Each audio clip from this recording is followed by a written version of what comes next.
Good morning, KMMA friends, family, tribe, all of you this awesome Thursday morning.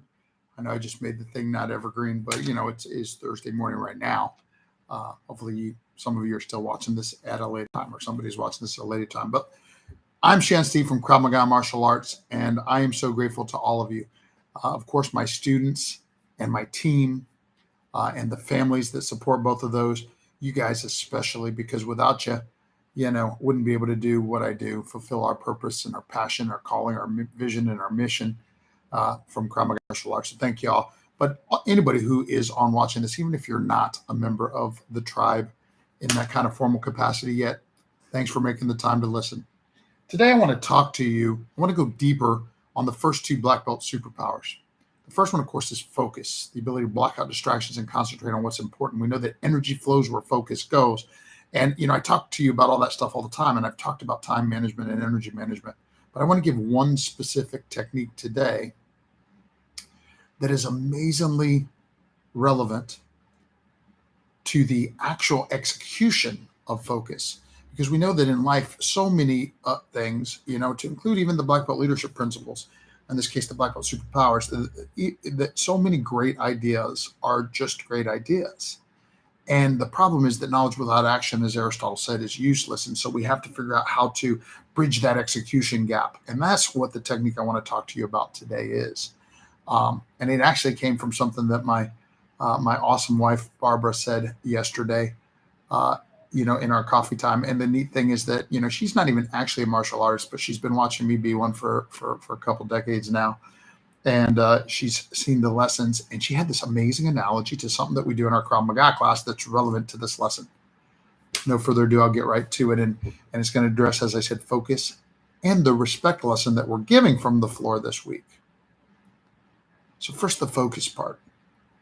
We know that we have to decide what are the important things that we want to get done, and we have to put more focus on them, less on the things that are attempting to distract us. And by the way, this applies, it definitely applies if you're listening to this and like me, you're a busy business leader. Like if you're a busy professional, a leader, an entrepreneur, you, by definition, I know, have more things to do every day than you possibly can get done with a day. And you always you fill a pool where you're always just figuring out what you have to say no to today to say yes to what you need to say to today. So definitely relevant in a professional setting. But ironically, when my wife came up with this analogy yesterday, it was talking about housework, because like she was kind of confessing that's something that's, hard for her to do. And, that doesn't come naturally. And she said, you know what it is? She said, and I hope she doesn't mind I'm sharing all this in so much transparency. I don't think she will, because she pretty much knows if we're talking about something, it's probably going to end up being a lesson that I share with my tribe. But she said, the problem is, she goes, I was watching Miss Ruth the time we cleaned out the storage, and she said, what she's good at is she takes the thing from to the other place, but then she goes back to the original place. She said, it's just like what you do in that drill in class where they're banging on the pad and then they're getting attacked by all kinds of different attacks, and they deal with the attack, and now they're right back to the pad. And you always say, back to the pad, back to the pad. The focus has to be back to the pad. And in her quiet brilliance, she said, it's just like that with cleaning the house or anything else. It's like, it's about being able to recognize that there's these distractions that many times, like I said, in our case, they're not always bad distractions. The term distractions, maybe appropriately carries this negative connotation, but sometimes the distractions are important things you have to deal with. In that drill, you're getting attacked by somebody else that's either choking you or attacking you with a stick or a knife or a gun, like doing something that you have to deal with. And then you're back to this other, it's almost like a multiple attacker scenario. But the most relevant piece for this lesson is that you come back to the thing that you're trying to focus on. You deal with the distraction as quickly as possible, and you come back to the thing you're trying to focus on. And she was talking about how she needs to apply that to, the time blocking that she does to keep up the house, because she says so many times this or that will distract me from it.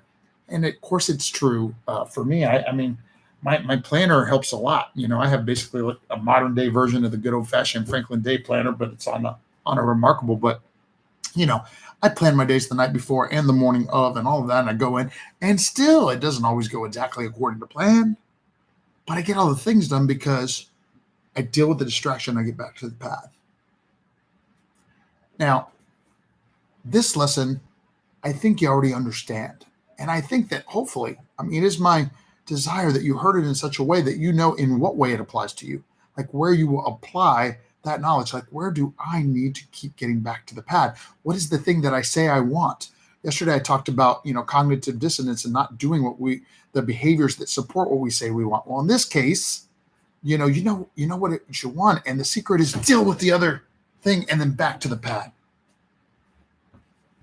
But you may wonder, well, what does that have to do with respect?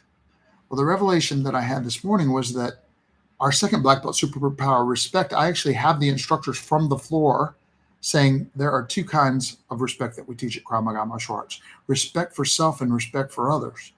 And the respect for others is relatively easy. For example, we teach you the 7 words of respect: yes sir, no sir, yes ma'am, no ma'am, please, thank you, you're welcome.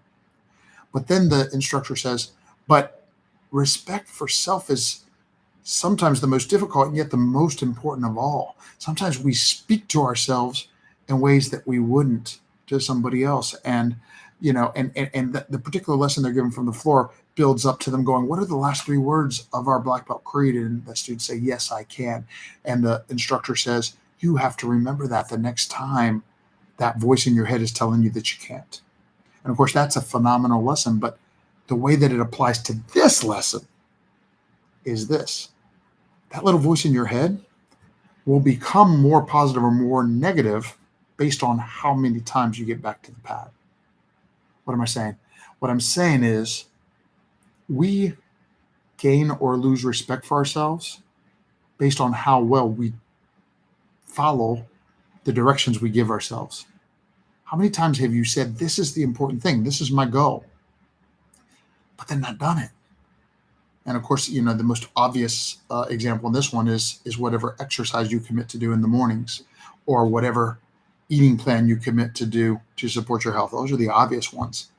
But in relationships and, in house cleaning, in kid rearing, child rearing, in, leadership, in all of the things that are important to us in our life, when we tell ourselves we're going to do something, it's so important to fulfill that commitment. And the way you do that is by getting back to the pad when you're distracted and taken away.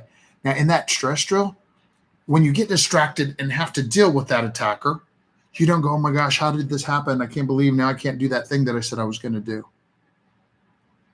You just deal with it and get back. But isn't it interesting how somehow in life we're not as good at the drill? Myself included. Sometimes we can let the distraction create a mental or spiritual or emotional distraction that is not just a distraction. It takes away from our energy. And ultimately, we know that we need to focus our time and we need to focus our attention, but it's especially our energy that we have to focus. And in this case, because there's 3 kinds of energy: there's the physical energy, there's the mental energy, and there's the emotional energy. But right now, at this moment in time, I'm talking about the emotional energy. You got to deal with that distraction. You have to neutralize the threat or disengage, and you have to get back to the pad. So do I. So do we all. This is how winning is done. This is a deep execution, application, technique, knowledge, wisdom, call it whatever you want, but apply it in your life. Focus. Decide what it is you need to focus on most. Focus on that thing. Deal rapidly with identifying and removing the immediate threat and get back to the focus. Not only will that cause the appropriate energy to flow, because, right, we know that energy flows where focus goes. But on an as important point, every single time you do what you say you're going to do, you respect yourself more. And the more we respect ourselves, the more confident we become, the more effective we become, the more efficient we become, the more empowering we become, the more we become who we want to be for the people that we care about in our lives. Prepare to live, empower to lead. Focus your focus today and make it a great one.